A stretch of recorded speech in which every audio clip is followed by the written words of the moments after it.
প্রিয় বন্ধুরা, আপনারা দেখতে পাচ্ছেন কতগুলো গরু পানিতে নেমে ঘাস খাচ্ছে।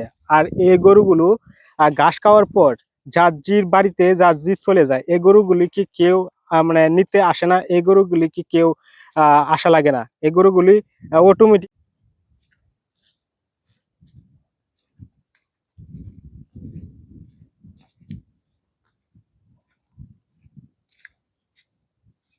আর এই বিলের বাতাস আর এই বিলের হাওয়া অনেক ভালো লাগে, বুঝছেন? দেখেন আপনারা যে কি পরিমাণ বাতাস লেগে পানিতে কিরকম টলমলো করতেছে আর কি।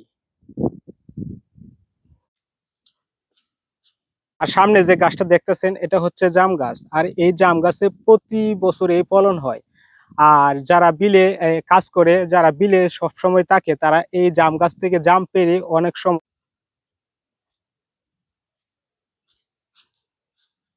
প্রিয় বন্ধুরা, আমি যতই বলি আর আপনি নিজের চোখে যতক্ষণ না পর্যন্ত এই বিলটা ঘুরে দেখবেন, ততক্ষণ পর্যন্ত আপনি মনে করবেন যে আমি মিথ্যে বলতেছি। যে কি পরিমাণ জায়গা আপনি যদি আসেন তাহলে দেখতে পারবেন যে দু চোখ যে দিক পর্যন্ত যায় সেই দিক পর্যন্ত জায়গা আর জমিন দেখা যায়। যে এত পরিমাণ প্লেস দেখার মতো, মানে বলার বাহিরে।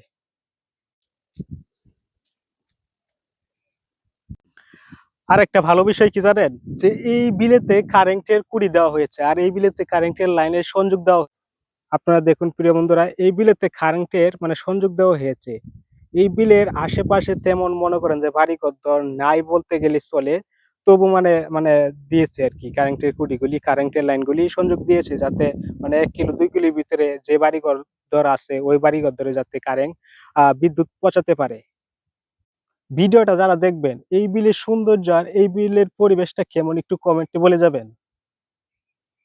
আপনি যদি চান যে এই বিলে ঘুরবেন, তাহলে সারাদিনেও ঘুরে শেষ করতে পারবেন না। এই বিলটা এতটাই বড় যে সারাদিন আপনি এই বিলে ঘুরেও এই বিলটা শেষ করে দেখতে পারবেন না আপনি। এত বড় এই বিলটা বড়।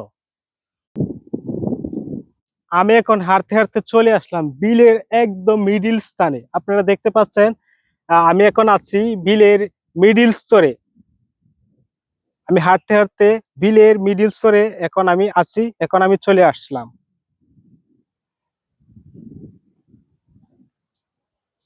প্রিয় বন্ধুরা, আপনারা দেখতে পাচ্ছেন এই ঘরটি হচ্ছে একটি হাঁসের ঘর। এই বিলের মিডিলে কেন এই হাঁসের ঘরটি দিয়েছে? এর সুবিধা কি? এর সুবিধা হচ্ছে একটাই। কারণ এই ঘরটার সুবিধা একটাই। কারণ এই বিলেতে প্রচুর পরিমাণ পানি হয়। আর এই বিলেতে প্রচুর পরিমাণ পানি হলে আপনারা তো জানেন হাঁস হচ্ছে পানির রাজা। আর এই বিলেতে প্রচুর পরিমাণ হাঁস রাখা হয়। আর এই বিলেতে প্রচুর পরিমাণ হাঁস রাখার পর এই হাঁসগুলি কোথায় রাখবে তারা? এইজন্য তারা এই বিলের মিডল স্তরে একটি ঘর বানিয়েছে। ঘর বানিয়েছে। কি করতেছো? মাছ মারতেছো? মারছো?